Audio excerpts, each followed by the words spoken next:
elektrik dan juga magnet. Okay. So hari ini kamu akan belajar tentang elektrik dan juga magnet. Baik. So untuk tajuk elektrisiti dan juga magnet, kita akan belajar 3 subtopik untuk topik ini. Iaitu subtopik yang pertama adalah berkaitan dengan electricity. Subtopik yang kedua, kita akan belajar berkaitan dengan the flow of electric current in a series and parallel circuit. Okay, bagaimanakah pengaliran untuk electric current di dalam litar siri dan juga litar selari. Okay, sesiri dan juga selari. Cuma cikgu nak tanya, untuk series dan juga parallel ni, kamu ada belajar RBT kan? Ada tak belajar tentang series dan parallel? Pernah dengar tak sesiri dan juga selari? Tolong respon je. Litar sesiri dan juga litar selari. Masa sekolah rendah cikgu. Oh, sekolah rendah lah pernah belajar. Okey. Baik. So, tahulah sedikit berkaitan dengan litar sesiri dan juga litar selari. So, kita akan belajar dengan lebih lanjut untuk tajuk 7 ni, chapter 7. Dan juga subtopik yang terakhir sekali adalah magnetism. Okey, kamu akan belajar berkaitan dengan magnet, elektrik dan juga magnet. Okey. Okey, kalau kamu tengok gambar background ni gambar apa ni? Gambar background ni. Respon. Gambar background ni gambar apa ni? Kipas angin. Kipas angin. Kipas angin ni kincir angin. Okey. So kincir angin ni dia kebanyakannya ada di negara mana? Kincir angin ni. Respon? Kita tak tahu langsung. Hello? Negara yang berangin. Okey, negara yang angin dia kuat lah.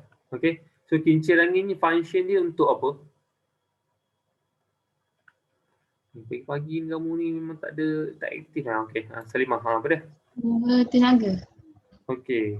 Kincir angin ini adalah function dia adalah untuk menghasilkan tenaga elektrik, electricity. So apa yang kita belajar untuk hari ini adalah electricity and magnetism. So kincir angin ni function dia adalah di mana apabila putaran rotation untuk kincir angin itu berlaku, dia akan menyebabkan boleh terhasilnya electricity. Dia konsep dia sama sahaja macam dynamo dekat bahagian basikal. Tak tahulah basikal sekarang ini ada ke tak. Tapi kalau basikal dulu dekat bahagian tayar tersebut dia ada dynamo, di mana kalau kamu kayuh lebih laju, apa akan berlaku kepada basikal tersebut? Tolong respon. Tahu tak dynamo? Pernah dengar tak dynamo dekat basikal? Respon. Dynamo. Macam pernah dengar kat basikal. Dia untuk lampu basikal tu bagus. Dia untuk lampu untuk basikal. Dia dynamo tersebut akan letakkan dekat bahagian tayar basikal. So bila kamu kayuh basikal tersebut, tayar tersebut akan bergerak. So bila bergerak, dia akan menggerakkan dynamo tersebut. Bila dynamo tersebut bergerak dekat bahagian dalam dynamo tersebut, so dia akan menghasilkan electricity. Lebih kurang sama sahaja macam kincir angin. Di mana bila angin tersebut menolak bilah-bilah untuk kincir angin ini, so bilah tersebut akan bergerak, so dia akan menyebabkan terhasilnya electricity. Okey. Konsep dia lebih kurang macam itulah. Okey, baik, seterusnya. So, topik pertama adalah kamu akan belajar tentang electricity. Okey, electric current, arus elektrik. Okey. Okey, so during primary school kamu dah pernah belajar tentang electricity. So various home applications such as washing machine, television, computer, okay, semuanya menggunakan electricity. Kebanyakannya bila kamu duduk dekat bahagian dalam rumah, so sekarang ni kita ada kelas sekarang ni, so kamu gunakan laptop menggunakan electricity, phone menggunakan electricity. Kebanyakannya instrumen ataupun gadget-gadget yang berada di dalam rumah kebanyakannya menggunakan electricity. Okay. So electricity ni adalah apa? Dia adalah satu kind of energy. Dia adalah tenaga. Okay. So energy, kita akan belajar tentang energy pada hari ini. All living things need energy. A moving vehicle, light bulb, sleeping cat use energy. So kebanyakannya yang benda-benda hidup, benda-benda yang menggunakan mesin, menggunakan vehicle, so dia memerlukan tenaga. What does energy mean? Apakah yang dimaksudkan dengan energy? So energy adalah, ini maksud untuk energy Energy means the ability to do work. Okay, tenaga itu adalah keupayaan untuk melakukan kerja. So apa-apa yang kita lakukan kerja, kita memerlukan kepada tenaga.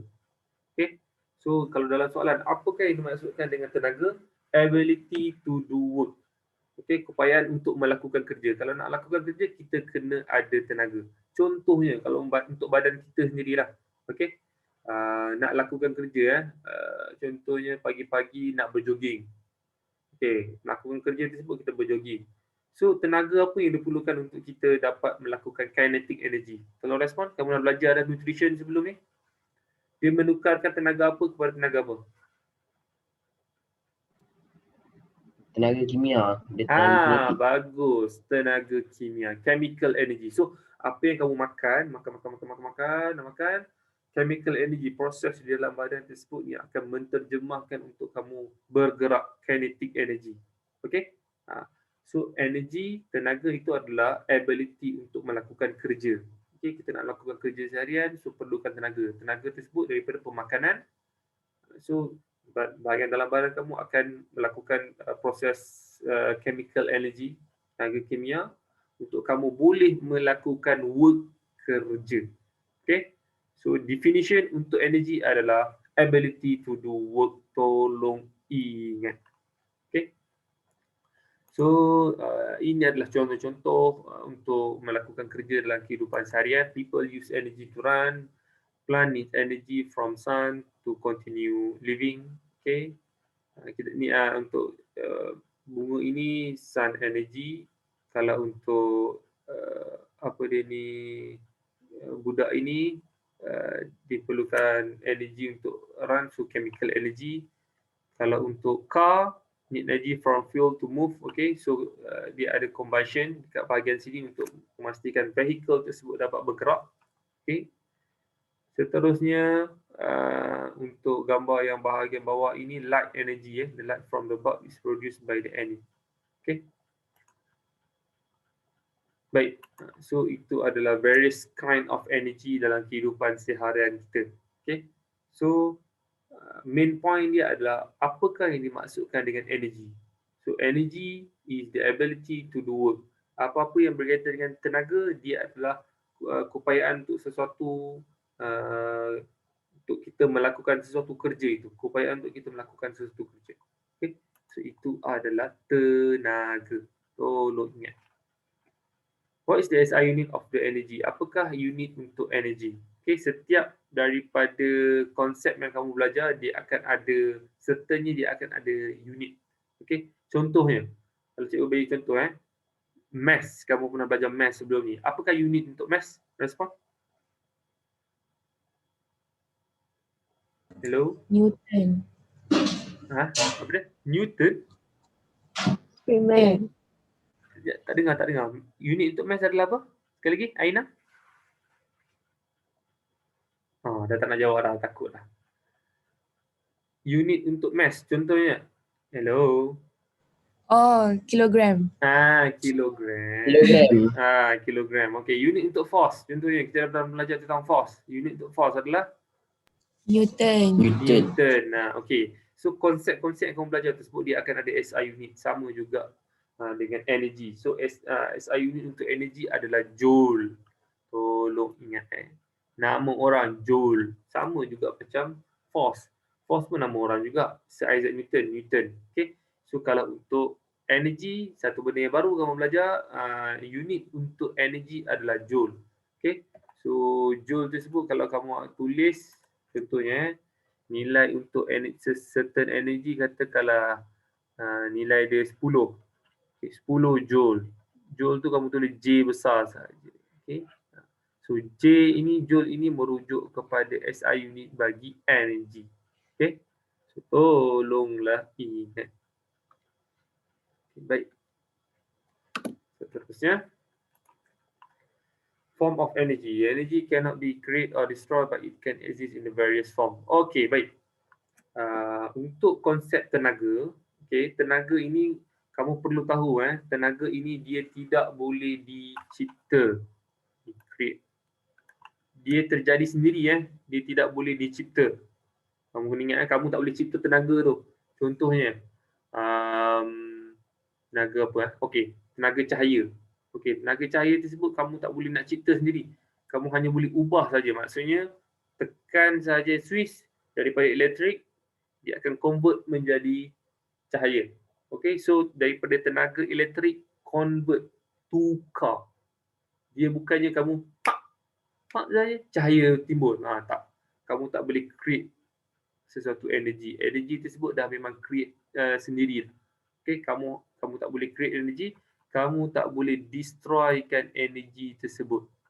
Okey, tenaga tidak boleh dicipta, tenaga tidak boleh dimusnahkan. Okey, contohnya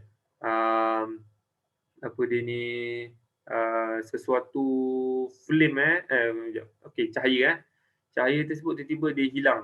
Okey, cahaya tersebut hilang bukannya disebabkan oleh kamu musnahkan. Kemungkinan dia disebabkan oleh dia convert kepada bahagian heat contohnya. So bila dia convert kepada bahagian heat, lebih banyak heat, so disebabkan itu light tersebut dia kurang. Contoh. Okey. So dia bukan disebabkan oleh kamu musnahkan, tapi disebabkan oleh dia pindah kepada tenaga yang tertentu. Okey. So untuk tenaga tidak boleh dicipta, tidak boleh dimusnahkan. Okey. Dan dia exist in the various form. Dia hadir dalam bentuk yang pelbagai. Untuk tenaga ini, dia hadir dalam bentuk yang pelbagai. Contoh untuk tenaga dekat bahagian bawah ni sound energy, kinetic energy, electrical energy, gravitational potential energy, elastic potential energy, light, nuclear, heat, chemical energy. Okey. Okey. So seperti contoh je. Ada orang buka mic. Okey, seperti contoh katakanlah cikgu bagi contoh buah kelapa. Buah kelapa yang hanging dekat bahagian atas pokok kelapa tersebut. Apakah tenaga yang ada pada buah kelapa tersebut? Siapa tahu? Belum respon? Gravitational potential energy. Tenaga keupayaan. Ya, bagus. Tenaga keupayaan ataupun gravitational potential energy. Okay, good. So, buah kelapa yang hanging dekat bahagian pokok kelapa tersebut, dia dah ada tenaga dah. Bukan kita create dia memang dah create sendiri dah. Memang Tuhan dah cipta, untuk dia dah ada tenaga dah tersendiri, iaitu gravitational potential energy.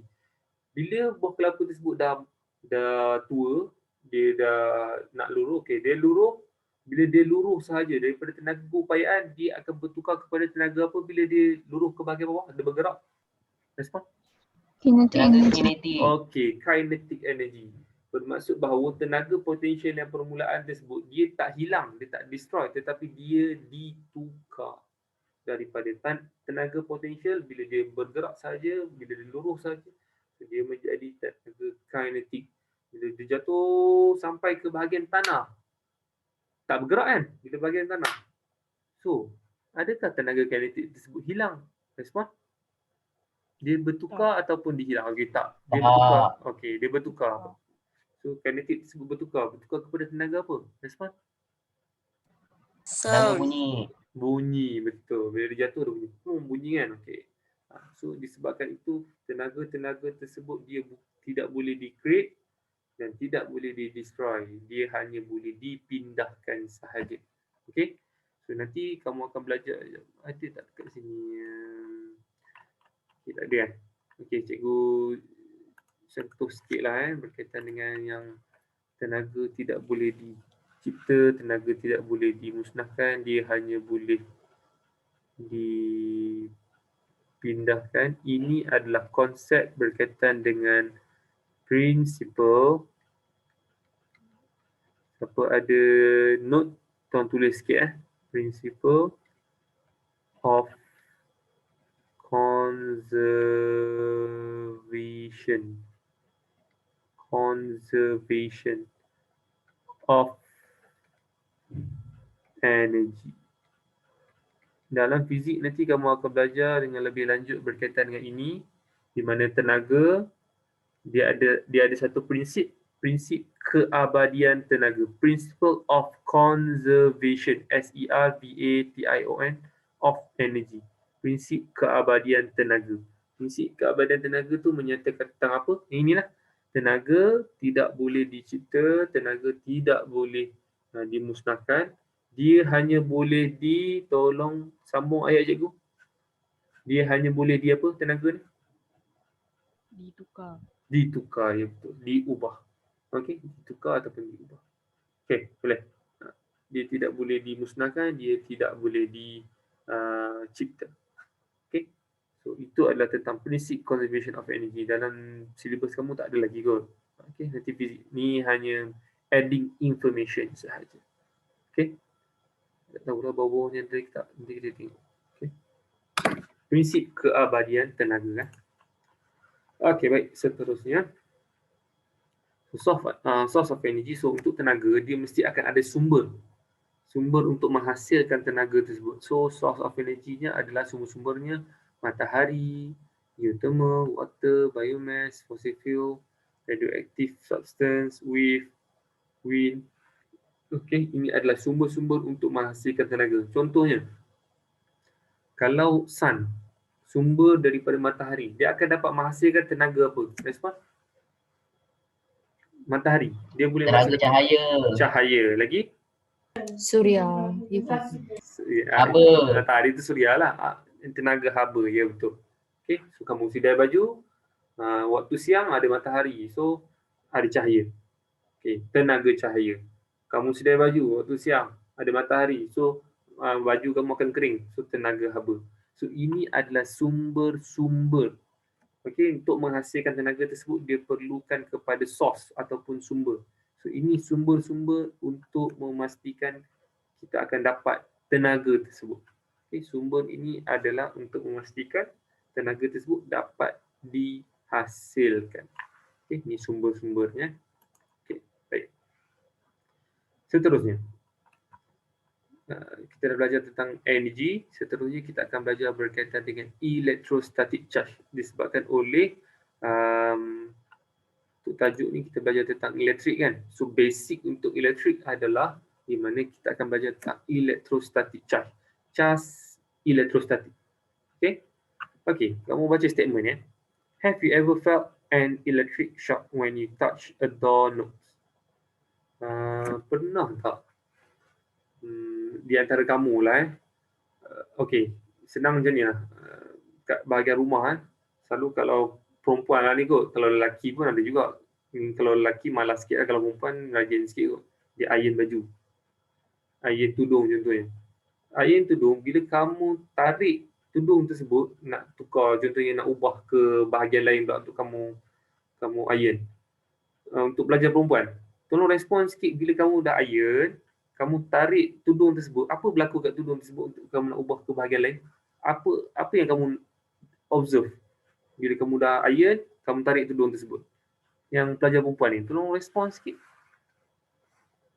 Ke tak ada nampak, tak ada observe apa? Kamu angkat tak ada apa-apa jadi pun. Ada siapa tak? Dia melekat. Ada melekat. Dia melekat. Okey, dia melekat kan. Okey. So bila kamu iron, kamu angkat, dia macam melekat sikit. Ataupun dia ada bunyi. Okey. Okey, itu adalah di mana dia adalah konsep electrostatic charge.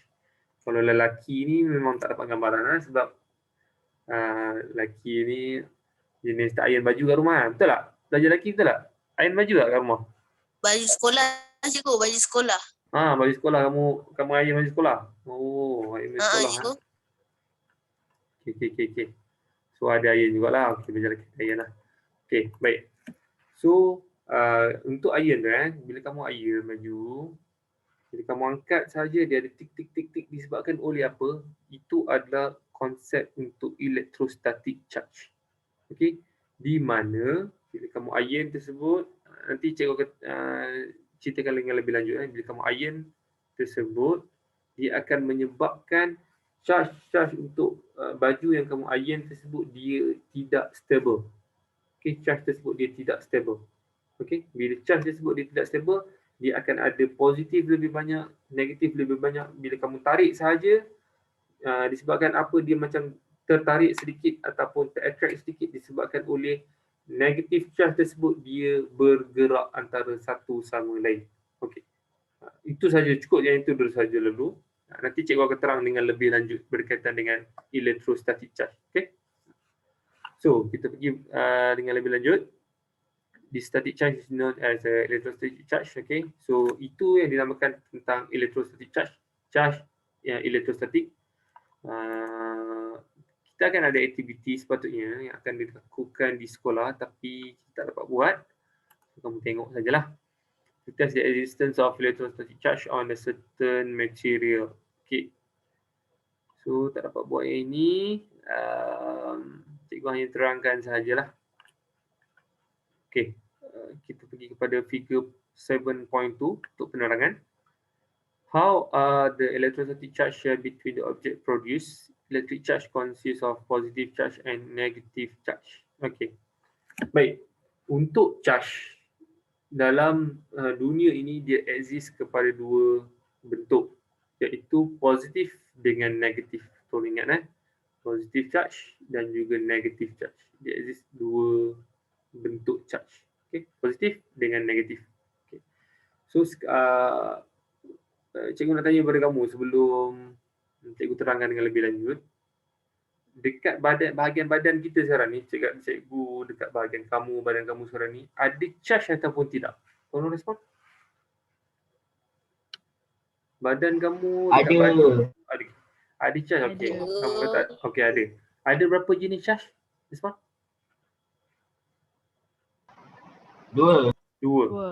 Apa dia? Positif, negatif. Positif dengan negatif. Okey. So badan kamu ada positif dan negatif. Okey, sekarang ni cikgu nak tanya. Untuk badan kamu sekarang ni, okey, baju kamu, seluar kamu ataupun bahagian badan kamu, rambut kamu, kamu kata ada dua charge, positif dan juga negatif. So sekarang ni cikgu nak tanya, untuk condition sekarang ni, kamu punya charge dekat bahagian badan kamu ni positif dengan negatif dia, mana yang lebih? Tolong respon. Antara positif dengan negatif sama ke ataupun negatif yang lebih ke ataupun positif yang lebih? Respon? Ke tak tahu? Sama kot. Tak tahu cikgu. Tahu cikgu. Okey. Kalau sekarang ni kamu tak rasa apa-apa, maksudnya tak rasa attraction ke, tak rasa ni attraction, tak rasa repulsion, penolakan, tak rasa tarikan, okey. So charge tersebut dia balance. Maksudnya positif dengan negatif adalah sama. Maksudnya setiap orang, setiap individu, setiap bahan dia akan ada charge positif dan juga negatif. Semuanya tidak berlakunya attraction, tarikan ataupun repulsion disebabkan oleh positif dengan negatif dia balance, sama nilai antara positif dan juga negatif. Okey. Sebab itu kamu tak rasa apa-apa. Tapi pernah tak kalau kamu pergi shopping kompleks ke apa ke, kamu dalam keadaan yang sejuk, kamu jalan kiri kanan contoh kamu jalan dengan adik-beradik kamu. Okey, kiri kanan. Tiba-tiba kamu rasa macam tangan kamu ni berdekatan dengan tangan orang sebelah kamu ada rasa macam electrical shock. Ada rasa siapa-siapa tak pernah? Pernah terasa Tak pernah. Tak pernah. Yang lain-lain ada tak? Tak ada Korang pun tak pernah Sial. Pernah. Pernah. Kamu macam tersentuh. Tak adalah tersentuh. Kamu jalan dekat sebelah orang. Lepas tu kamu rasa macam ada electrical shock kena pada tangan kamu. Kalau ada siapa yang pernah rasa lah. Kalau tak ada, kamu tak pernah experience lah benda tu. So siapa yang pernah Kalau pegang troli ada. Okey, pegang troli pun sama kalau juga. troli kat mall. Okey, troli kat mall kan. Okey. Pernah pegang troli kamu pernah kena. Okey. So itu adalah konsep electrostatic. Di mana kan cikgu tanya pada kamu tadi, kamu sebenarnya ada charge positif dan juga negatif. Sekarang ni kamu tak rasa apa-apa disebabkan oleh dia balance. Tapi bila kamu pergi ke mall, kamu pegang troli okey, siapa pernah pegang troli, dia terasa macam ada charge. Disebabkan oleh apa ada charge? Disebabkan oleh ada certain charge untuk troli tersebut dia unbalanced. Bermaksud kemungkinan negatif dia lebih untuk bahagian troli tersebut. Kamu positif dengan negatif sama. Kamu pegang. Kamu ada dua-dua negatif dengan positif sama. Kamu pegang. So bila negatif dia lebih, maksudnya negatif tersebut akan mengalir ke bahagian badan kamu. Sebab itu kamu akan rasa electrical shock sedikit. Tak adalah kamu sampai meninggal ke apa, tak adalah. So kamu akan rasa dia punya electrical shock sedikit disebabkan oleh unbalanced charge yang berlaku dekat bahagian troli tersebut. Dan sebab apa dia berlaku macam itu, sekejap lagi kita akan belajar dengan lebih lanjut. Okey. Okey.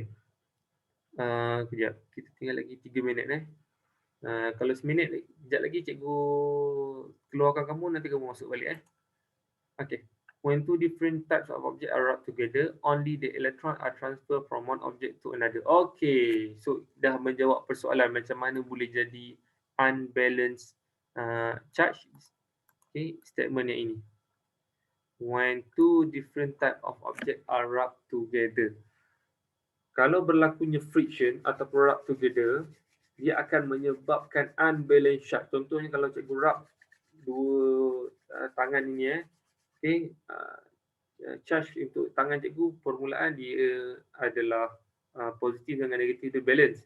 Tapi bila cikgu rub, friction berlaku. Bila friction berlaku, dia akan menyebabkan unbalanced charge akan berlaku dekat bahagian tangan cikgu. Cumanya kalau cikgu dekatkan bahagian tangan cikgu ni, tak adalah kita nampak kesan dia. Okey. Kemungkinan kalau kamu sentuh bahagian barang-barang yang di mana charge tersebut dia juga unbalanced, kamu akan nampak dia punya kesan dia. Okey.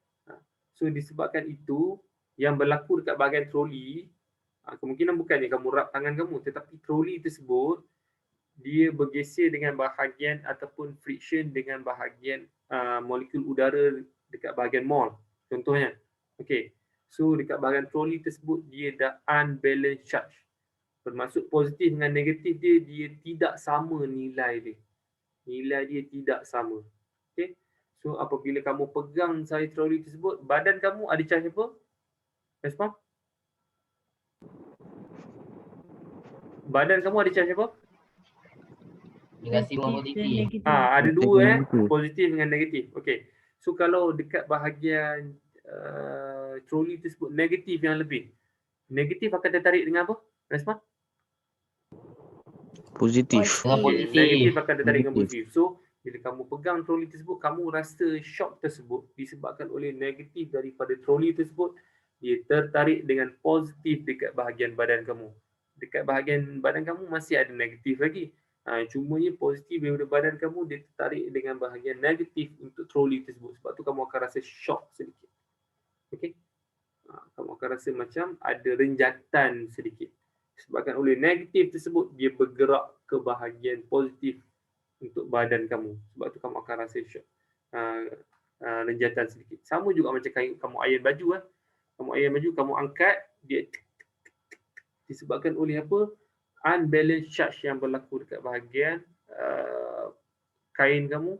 Bila kamu angkat saja, so negatif tersebut dia akan tertarik dengan positif untuk bahagian board iron tersebut. Sebab tu kamu akan nampak macam dia macam tertarik sedikit kain kamu. So itu adalah fenomena electrostatic charge. Okey, kita kurang daripada 1 minit. Cikgu keluarkan kamu, sekejap lagi kamu masuk balik Boleh? Boleh cikgu. Okey. Boleh.